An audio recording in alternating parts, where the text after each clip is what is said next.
The morning haze over central Germany had a peculiar stillness to it, the kind that made sound seem swallowed by the sky, rather than carried through it.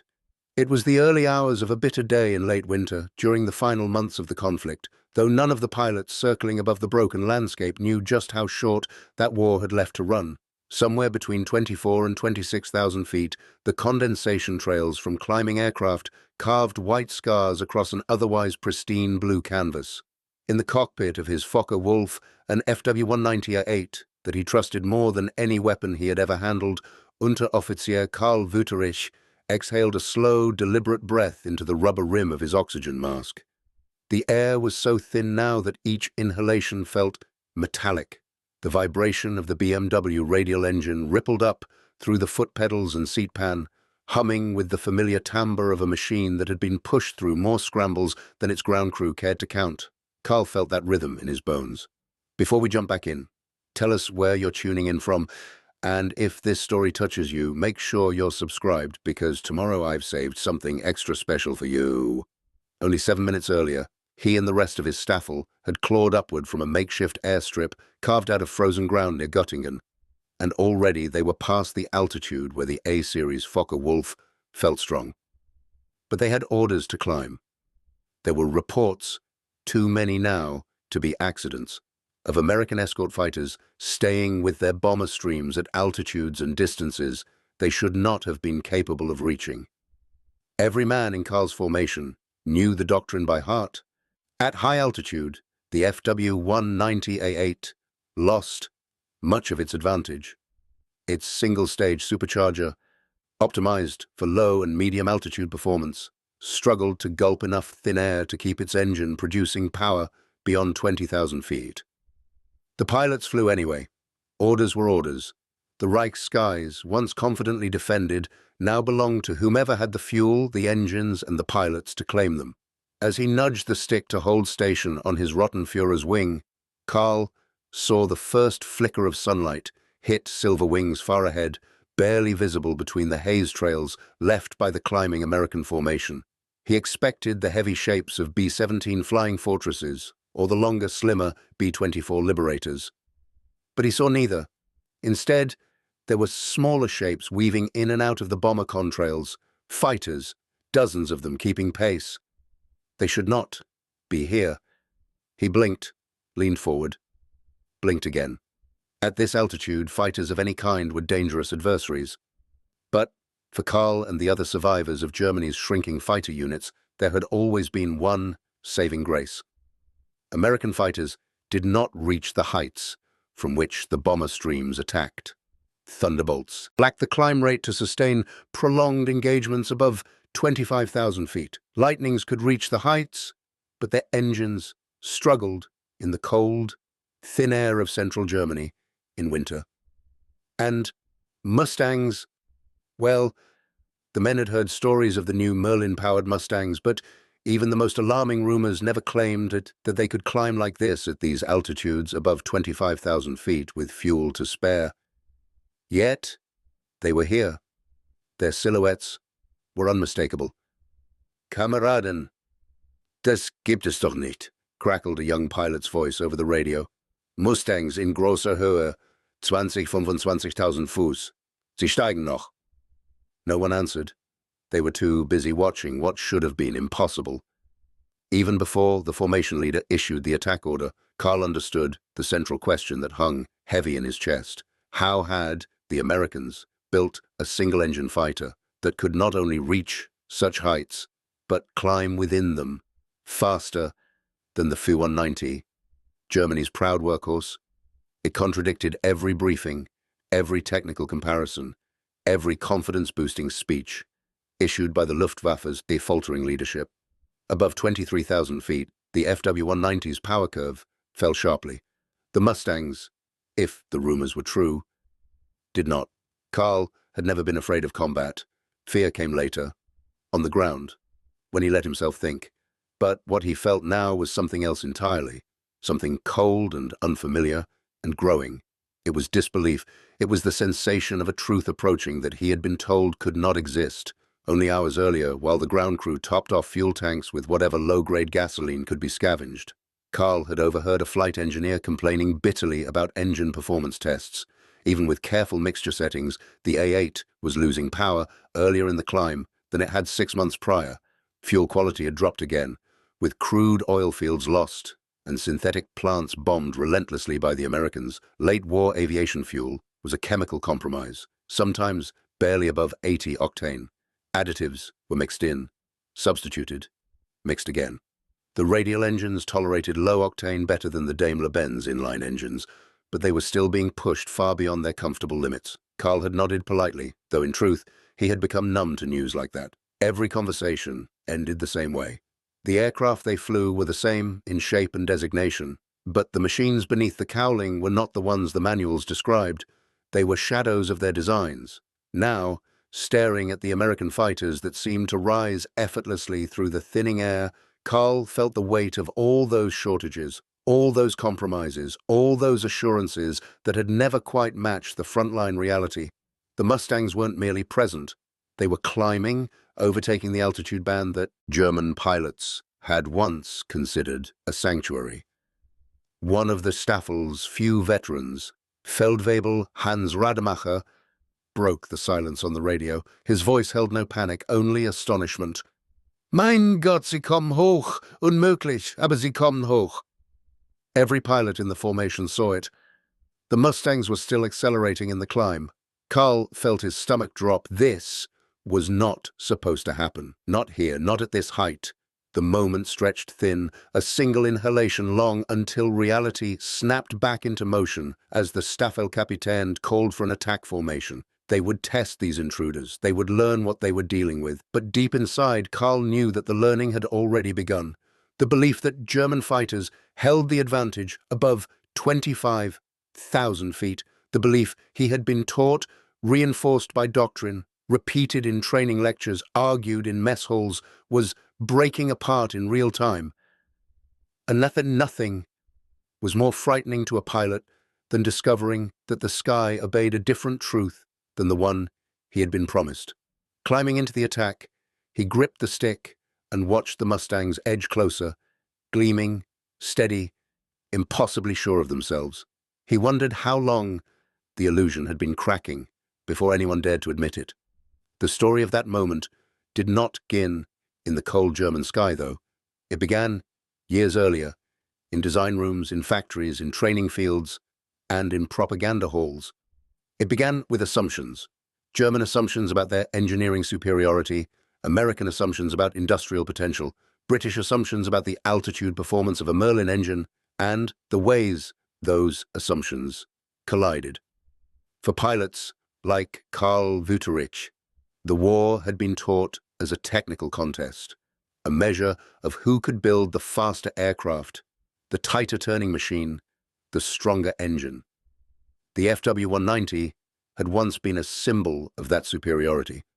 When it entered service in late 1941, Allied pilots had been shocked by its roll rate, its acceleration, its ability to dive, and the brutality of its firepower. British commanders had scrambled to adapt as Fw-190 A2s and A3s. It carved merciless streaks across the Channel front. The aircraft had been optimized for low and mid-altitude combat, precisely the band in which German operations were expected to occur. It carried a dense armament, twin machine guns above the engine, and cannons in the wings capable of shredding bombers and fighters alike.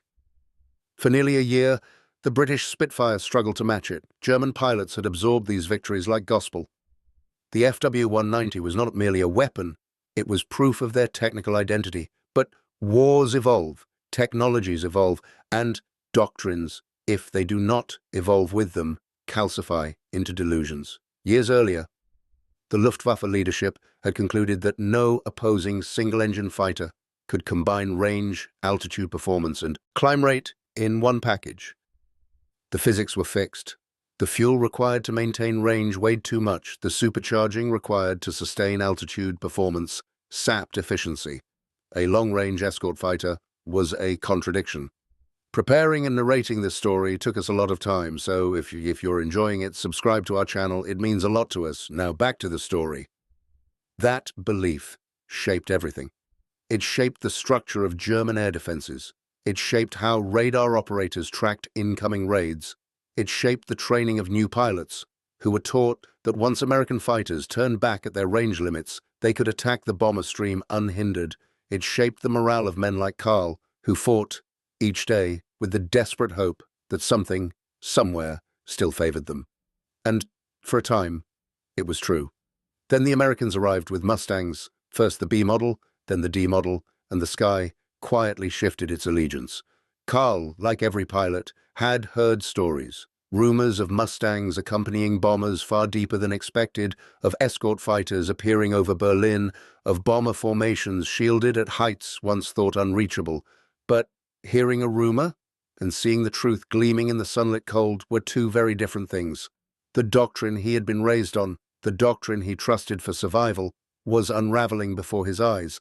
Below the swirling contrails, below the climbing arcs of circling fighters, the war machine that had produced the Fw-190 labored under the weight of shortages and bombings. Synthetic fuel plants struggled to produce aviation gasoline of acceptable octane. Factories were dispersed, their assembly lines broken into barns, tunnels, forests, anything to avoid destruction from above. Skilled machinists had been drafted into infantry units. Apprentices replaced them, working by lamplight in facilities that lacked proper tooling. Technical manuals became relics of an idealized past, describing engines built to tolerances that wartime reality could no longer meet. And, in the United States, the Mustang factories ran under bright lights, 24 hours a day. Engines rolled off lines with consistent quality. High-octane fuel flowed without interruption from refineries unfazed by enemy bombers. Testing equipment was modern, plentiful, and precise. Pilots trained for hundreds of hours in controlled environments, with aircraft that behaved exactly as their manuals promised. These were truths Karl did not yet know in detail, but he felt their presence now in the sky around him. You do not need briefings or reports to understand when your enemy has the stronger machine. All it takes is watching how a rival aircraft climbs. As the Staffels formation tightened for the upcoming attack, the first Mustang arcs curved downward in a controlled dive, slipping into position with a confidence Karl had never before seen at this altitude. They were not straining. They were not gasping for air, as the radial engine Focke-Wulfs did at their limits. They were moving with ease. Karl felt a shiver that had nothing to do with the cold. He had flown long enough to recognize the momentum of historical change. It could be felt as surely as an approaching stall, a subtle shift in pressure, a quiet departure from expectation, a dawning realization that the sky itself had begun to prefer the other side. Every man in the formation felt it now. The question was no longer whether the Mustang could climb above 25,000 feet. The question was how long the Luftwaffe could survive in a war whose technical assumptions had been broken beyond repair. Karl tightened his grip on the control stick as the first contrails of the approaching Mustangs glowed silver against the high sun. Everything he had been taught was about to be tested. They used to say that the air grows thin, above 25,000 feet, that a pilot's senses sharpen, while his aircraft seems to grow dull. But in the winter of 1944, it was not German senses that dulled at altitude. It was German certainty. For years, the Luftwaffe had ruled the upper reaches of the sky, comfortable in the belief that American aircraft belonged lower, slower, and far behind the bomber streams they escorted. And then came the Mustang.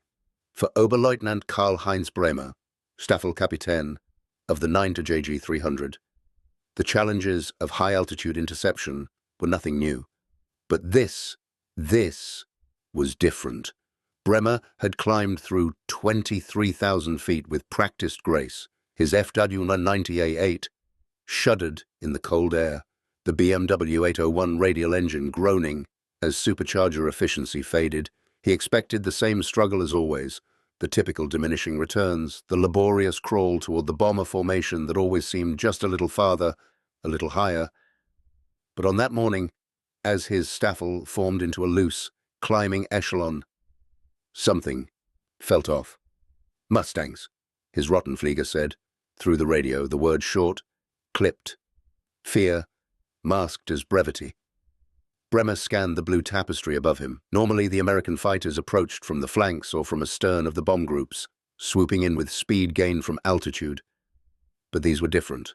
The P-51s weren't diving. They weren't even leveling off. They were climbing, and climbing with an eagerness he had not seen in months of combat. At 25,000 feet, everything should have slowed. A German engineer once described it as flying through old snow. Yet the American fighters cut through it as though the laws of aerodynamics simply bent around their will. Years later, after the war, engineers would speak clinically about why. They would talk about the Packard-built Merlin Vive 1657, with its two-stage, two-speed supercharger that maintained high manifold pressure at altitude. They would explain that the aircraft's laminar flow wings reduced drag when drag mattered most. They would cite climb rate, tables and power curves. They would compare it to the Fw-190 A series, which, optimized for low to medium altitudes, lost its once formidable edge the moment it clawed above 20,000 feet. But on that day, none of this mattered to Bremer and his men. Data was irrelevant. The only truth that mattered was the truth visible outside the canopy. The Mustangs were coming. Not downward, not sideways, but up, straight up, as though a new kind of air existed above them, air they could drink, devour, and convert into raw power. One of Bremer's pilots, Feldwebel Otto Drexler, would later describe the moment with the simplicity of disbelief. "I thought they were diving at first. I thought no aircraft climbed like that." In that instant, years of doctrine, training, and hard-won instinct collided with a new reality. The Luftwaffe, once master of vertical maneuver, was being outclimbed. Captain Elliot Red Haskins of the 357th Fighter Group had seen the German formation earlier, a cluster of dark specks struggling upward like bees in winter. "Bandits at 10 o'clock low," his wingman, Lieutenant Gerard Shaw, called out. But Haskins corrected him with a smile. "Not low," he said, "right where we want them." At 28,000 feet, Haskins felt the Mustang's engine humming its familiar high-altitude rhythm. The cockpit was cramped, cold, and loud, but it felt like home. And from that home, he had a view the Germans could not see, could not even imagine. Below him, the Luftwaffe fighters strained upward in imperfect lines. He could see their contrails sputtering unevenly, a telltale sign that their engines were nearing their operational ceiling. The Fw-190A8s were out of their element, struggling like swimmers in deep water. Haskins nudged the throttle forward. The Mustang responded instantly. "Let's go fishing," he said. When the Mustang dove slightly and then pulled into an ascent, its climb was sharper than anything the German formation could muster.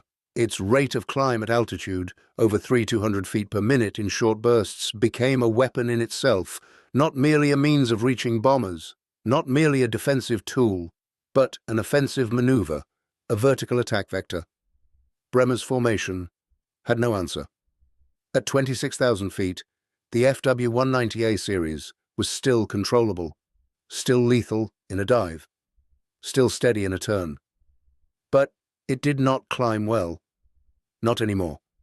The single-stage supercharger of the BMW 801 simply could not compress enough thin air to maintain comparable power. It was physics. It was engineering. It was war. Bremer saw the first Mustang break into his staffel like a knife. "Turn into them!" he shouted. But it was already too late. The lead P-51 snapped downward in a tight roll, firing short, disciplined bursts. The tracers lanced through Drexler's wing like needles of sunlight. Drexler pulled hard left, engine screaming in protest. His aircraft wobbled, stall onset at altitude. The Mustang didn't care. It flicked upward again, climbing past the German formation, as if gravity had grown tired of holding it. Bremer had seen American pilots use hit-and-run attacks. But this was new. They weren't diving through the formation and out. They were climbing through, regaining altitude, repositioning for another strike within seconds. One pass from above, a spiral climb to reposition. Another pass. Repeat. Each maneuver reinforced a truth Bremer could not deny. The Americans were comfortable at altitude, more comfortable than he was.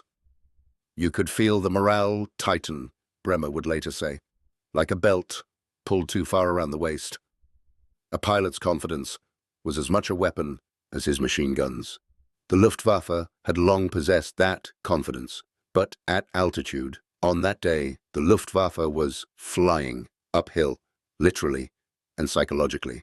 The Americans held the vertical advantage, and advantage, once taken, rarely returns quietly. Bremer dove to escape the Mustang's second pass.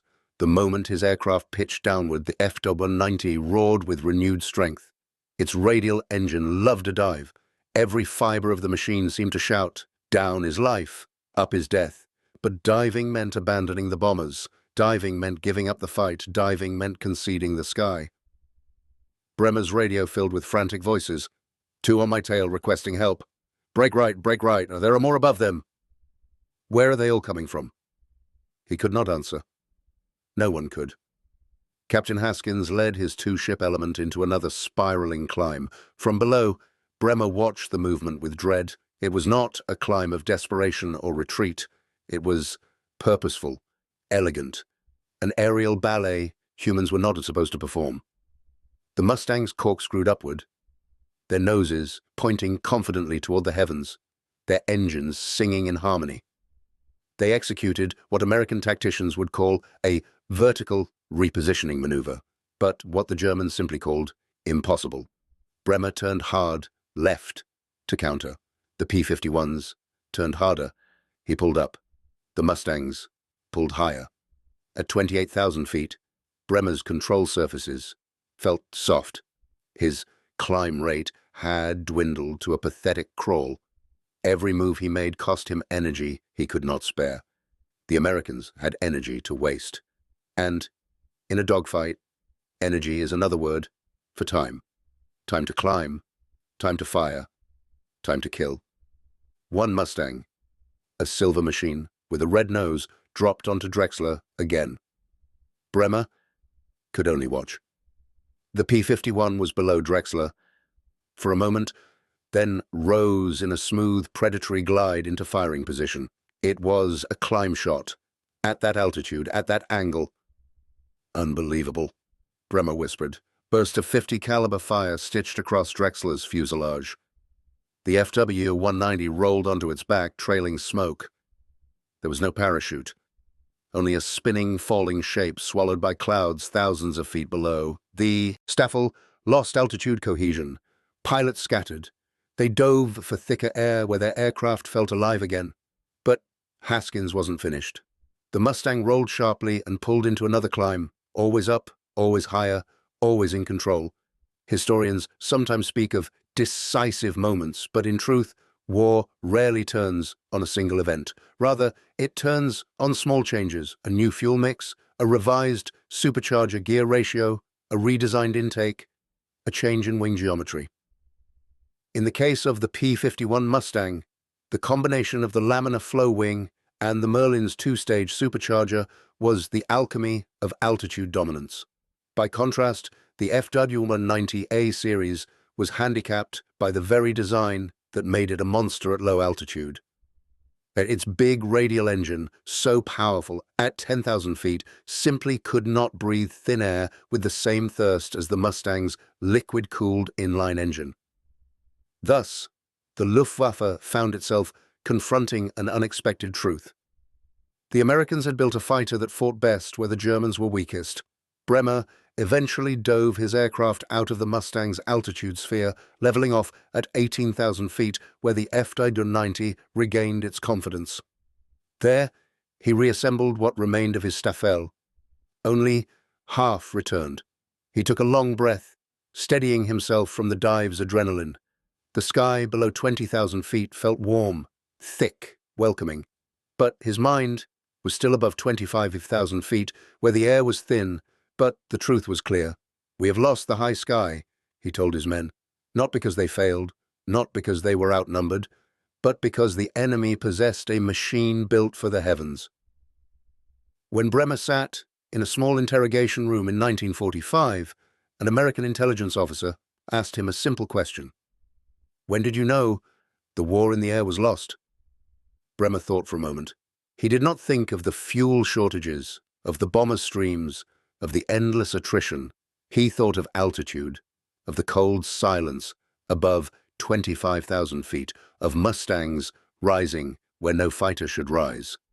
At 28,000 feet, he answered, when your Mustangs climbed as though gravity did not apply to them. The officer nodded. He already knew. The engineers knew. The pilots knew. History would know. What happened that day was not merely a dogfight. It was a shift in the vertical balance of power. The Mustang's ability to climb faster than the Fw-190 above 25,000 feet meant German fighters could not reach bombers in time. German intercept tactics collapsed. German morale at altitude evaporated. American escort dominance became inevitable. The Luftwaffe lost the strategic initiative forever. Altitude is the throne room of air combat, and in 1944, the Mustang seized the throne. Haskins and Shaw finished their last pass and pulled their Mustangs into a lazy climbing turn toward 30,000 feet. The sky looked serene. There, quiet, almost holy. Shaw looked down at the distant specks of fleeing German fighters. They're running, he said. No, Haskins corrected him gently. They're falling. They just don't know it yet. Above the world, in the cold, thin air that once belonged to the Luftwaffe, the Mustang carved its signature across the sky, a bright, defiant line that marked the end of German altitude supremacy. And though no one knew it at the time, a chapter in aviation history had just turned. The Germans had been stunned, the Mustangs had risen, and the high sky had chosen its champion. The afternoon sun had begun its slow descent across the war-torn countryside, casting long shadows over the shattered fields and frozen roads. Below, towns bore the scars of relentless air raids, but high above, the sky carried a different story. Pilots who had fought the Luftwaffe for years could sense it even before the reports came in. The air belonged to the Americans, and the instruments, once a guide to confidence, had become a measure of dread. For Oberleutnant Karl Wüterich, sitting in the wreckage of his thoughts and the remnants of his Staffel, the reality was inescapable. The Fw-190A had once been a symbol of German aerial supremacy. It had dominated low to mid-altitudes with a combination of firepower, maneuverability, and sheer intimidation. But the Mustang had changed the rules of the game. At altitude, it was faster, more responsive, and, most importantly, it could climb. The Germans had fought under the assumption that their technological edge at high altitude would protect them. The Fw-190A series, with its BMW 801 radial engine, offered excellent low to medium altitude performance.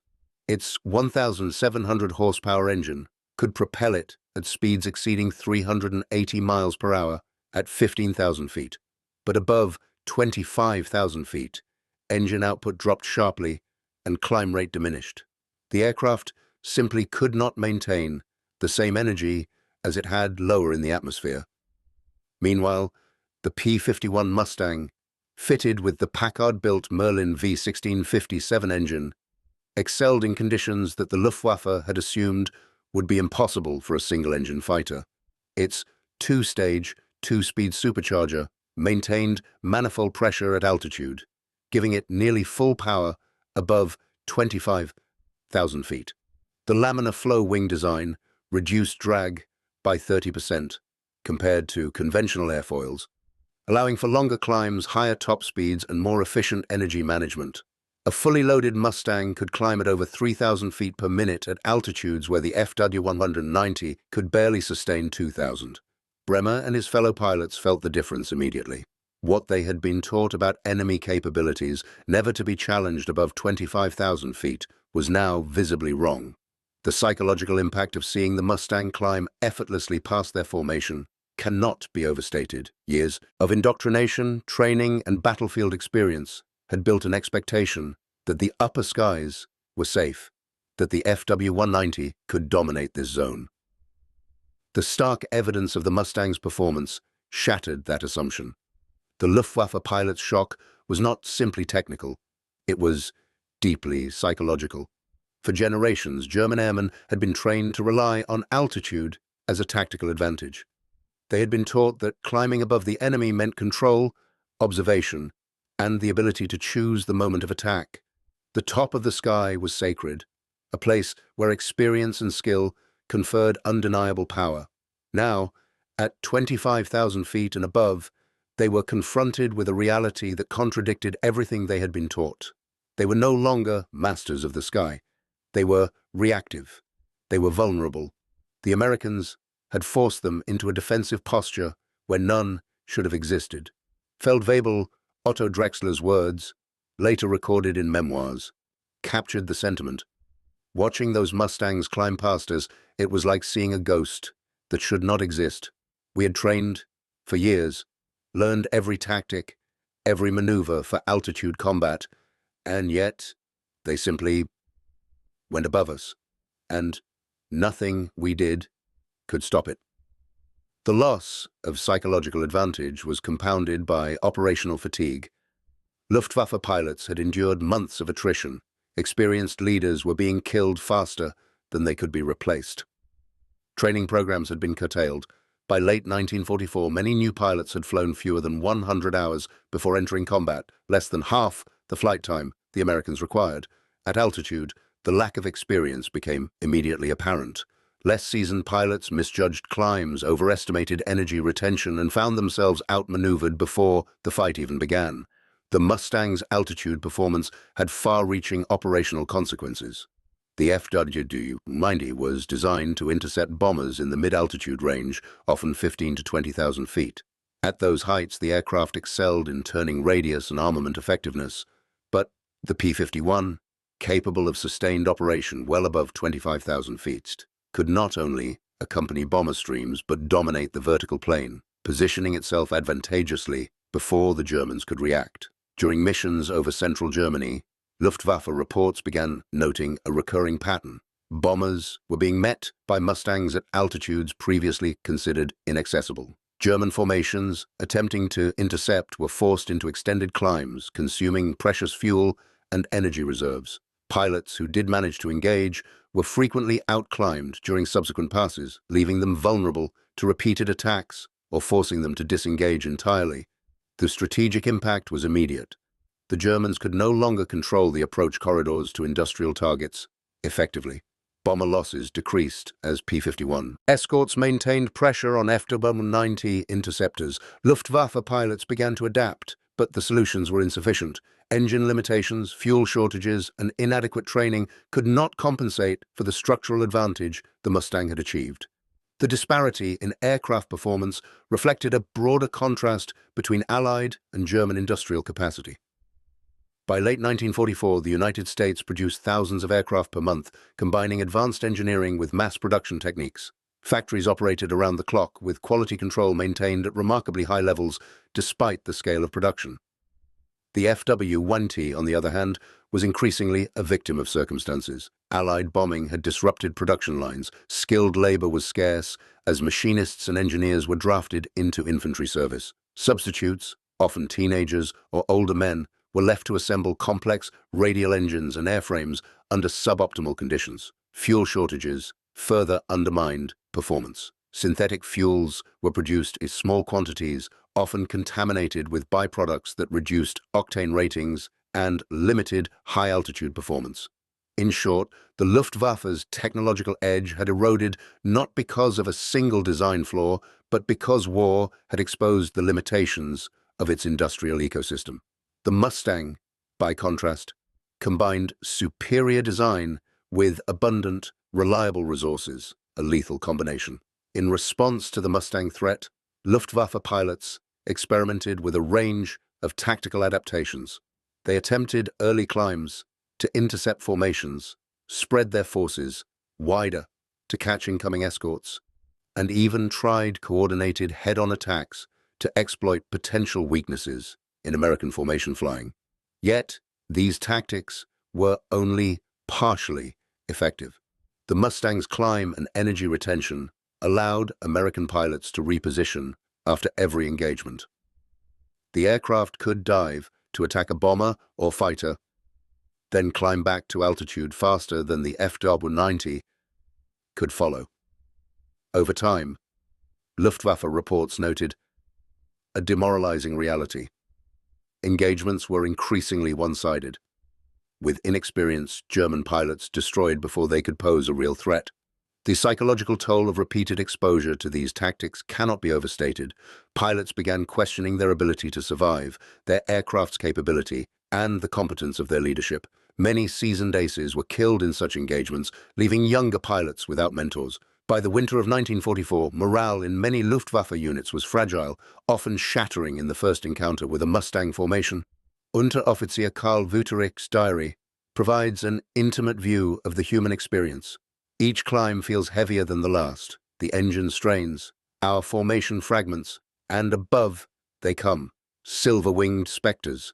Calm, precise, climbing without effort. I cannot reach them. They are everywhere and nowhere at once. I pray for clouds, for cover, but the high sky has betrayed us. We have flown too long in the belief that we control the heavens. We do not.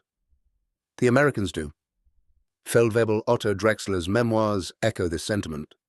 There was a day when our training, our doctrines, our experience meant something. Now, above 25,000 feet, they do not. The Mustang climbs, and we fall. Not physically, always, but in spirit. And when the spirit falls, the body follows. The data confirms the narrative. In the first half of 1944, Luftwaffe losses to American escort fighters rose dramatically. Fw-190 losses, particularly at high-altitude engagements, often exceeded 50% of operational strength on a single mission. Replacement programs struggled to keep pace. Experienced pilots, those capable of high-altitude maneuvering, were casualties, leaving units staffed with undertrained and underprepared airmen. The operational ceiling of the Fw-190 effectively became a limiting factor.